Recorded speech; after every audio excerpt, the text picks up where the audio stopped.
Should I buy my buy-to-let properties in a company or in my own name? I'm Kimberly Shapcott. Let's sit down and have a chat.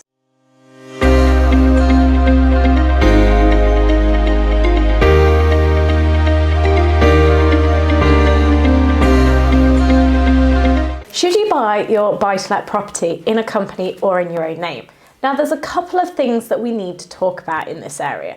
Why would you buy it in your own name, and why would you buy it in a company?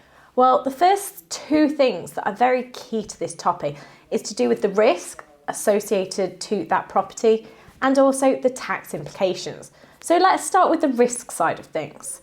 Now, for most buy-to-lets, hopefully the risk levels are pretty low. So that means for a lot of reasons, you may not be looking at a company for your buy-to-let portfolio. So from that perspective, the risk factor is low, then you may be able to buy in your own name. However, if the risk levels are particularly high for whatever reason, you may be looking at doing the purchase in a property company, because then you have the limited liability protection, which means if anything does go wrong in that company, in that property, then you don't have to worry. Your personal assets, your own home, any cash or investments elsewhere that you have, they're all protected. And the property just sits in the company, and the company is the one that has to deal with the ramifications. The other perspective is the tax implications. Now, as individuals, we can earn our personal allowance of around 12,500. We can earn up to around 50,000, which we pay basic rate tax. Now, anything over this, and we start hitting the higher rates of tax, which are probably around 40%. Now, this really does mean that if you are earning up to 50,000 or over 50,000, you may be looking at how you buy your buy-to-let property. So anything up to 50,000, you might be interested in buying in your own name, because you're only going to be paying 20% tax, which isn't particularly different to running a limited company and paying company taxes at 19%. However, if you're approaching the 50,000 limit, or if you're going over that limit, then you are definitely going to be impacted by the higher rates of tax, which means you're going to be paying tax at least 40%. So that's losing quite a lot of your buy-to-let income. However, there are a few other things we ought to consider, because when you do have a company, you have to pay the cost of running that company. Now, all your normal property expenses, they're not a problem. You're going to be incurring them whether you run it through a company or whether you run it in your own name. However, the cost of actually doing the accounts of that company and doing the company filings, they're probably going to be extra costs, and they will be higher than if you are running it through just your personal tax return, especially if you're using an accountant, which I definitely recommend if you are doing a limited company approach, because unless you've got the qualification to prepare some statutory accounts, you may not necessarily know how to pull those together. And an accountant will definitely be able to support you in that side of things. Other considerations that we need to take into account include things like your long-term intentions. If you're only planning on buying one buy-to-let property, then going through a company is probably not worth all the hassle of having the company, having to run it as a separate entity, the bank accounts, the bookkeeping, all of these extra little things that you kind of have to do for yourself, but it's a little less complicated than when you've got to do it through your own limited company. However, if you're looking at expanding your portfolio and developing and doing lots of different things, say going from having one property through to having 5, 10, 15, 20, then you may be looking at a limited company as a great option, because at this point, it might be expensive to do it in a company. However, the more properties you buy in that company, the more cost effective, the more beneficial from a tax point of view especially, you will start to see it. So one question that I always tend to ask is, what are the plans for the future? Because this will have very much a big impact on whether now is the time to take the leap into a company or whether actually it's not really worth it. Some other practical considerations you might need to think about are lending requirements, because if you go in a company, there may be certain things that you need to consider, because can you get the lending in the company or can you get the lending in your own name? What is the difference in the interest rate? So you just need to check out some of those things as well to make sure that going through whatever route you're going is going to work as well from a lending point of view, to ensure that you don't fall foul, that you could do it but no, you can't get the money to actually get what you want. So let's have a look at a few of the other taxes to see what other considerations you may need to make. So stamp duty is going to be the same either way, whether you go through your own name or whether you go through a company. You're going to be paying stamp duty, and you're going to be paying the additional rate of stamp duty as an investment property. Income tax will be liable for you if you are doing it in your own name, and it may or may not if you do it through a company. And the reason I say that is it depends if you take the money out of the company and how you take that money out of the company. The other thing that I would strongly tell you about is the changes for income tax is now, as landlords, if your income is over 10,000, you will now have to fulfill the Making Tax Digital regulations, which are coming in 2024.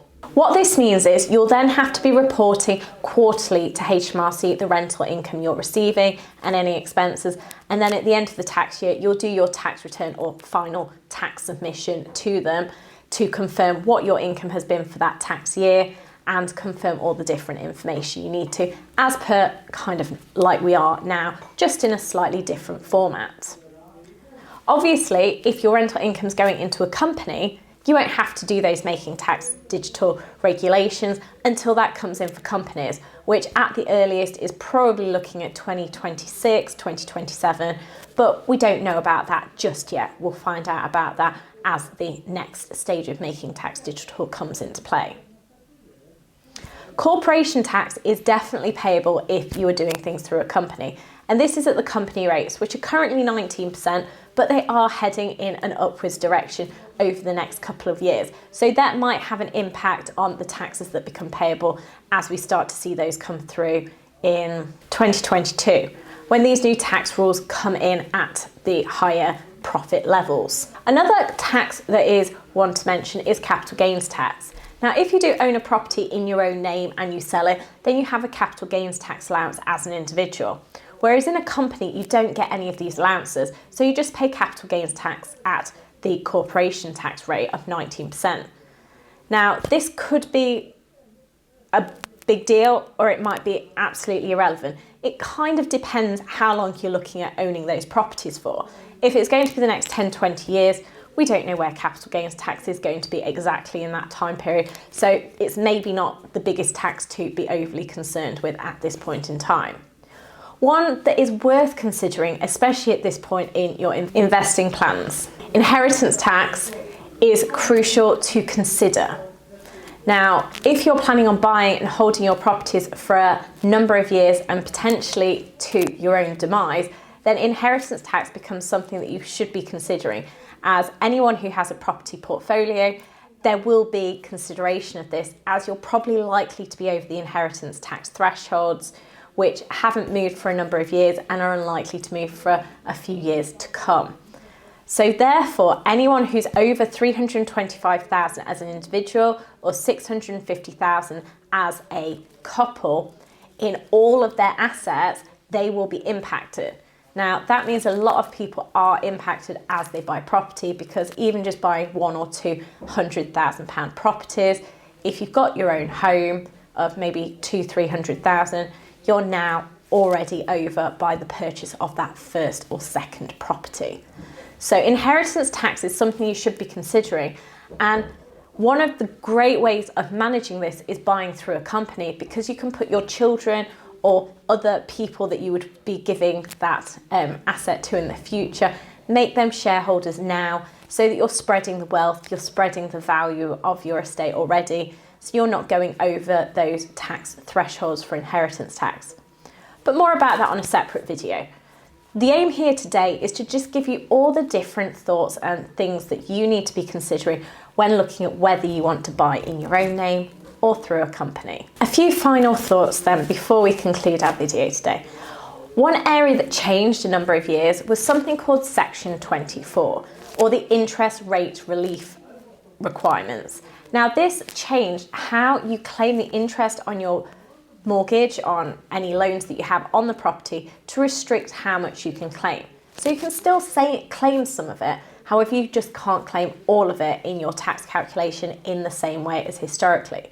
Check out the video on section 24 to find out more about how this works from a practical point of view. But the general premise is in a company, it's all allowable, although you only get 19% tax relief. As an individual, you'll get 20% tax relief, but as a tax credit rather than direct expense against your rental income. But check out the video and that will go into a lot more detail and hopefully make sure it makes sense to you. If you've gone down a company route, one question that you'll get asked regularly is, how do I take the money out? Check out the video on extracting money from your company to find out the 3 different options of how you can take that money that you've invested into your company back out again as tax efficiently as possible. It's very important to get things right from the beginning, and it's an important decision on every single purchase you make, because just because you've already got one in a company or one in your own name doesn't mean that next time you might make a different decision. And it's very crucial that you start thinking about this because it can be quite costly if you want to move things around later. Just think of a property in your own name that you want to move.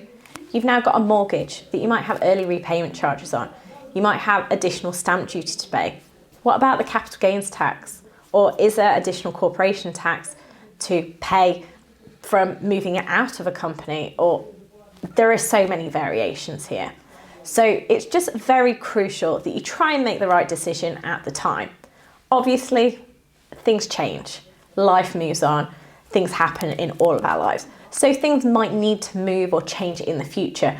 But if you can make the right decision now, it'll save you a lot of tax in the future and a lot of tax now. And hopefully make sure that you plan well for your future success. Hopefully today you've discovered what you need to consider when you're buying a buy-to-let and whether you want to go through your own name or whether you want to do it in a company. If you've got any further questions on this topic, then please do leave a comment below and we can look at addressing any further points to make sure you have all the information you need to make the right decision. Please subscribe to the channel and like this video and share with anyone else you think would find it useful. Let's make tax less taxing.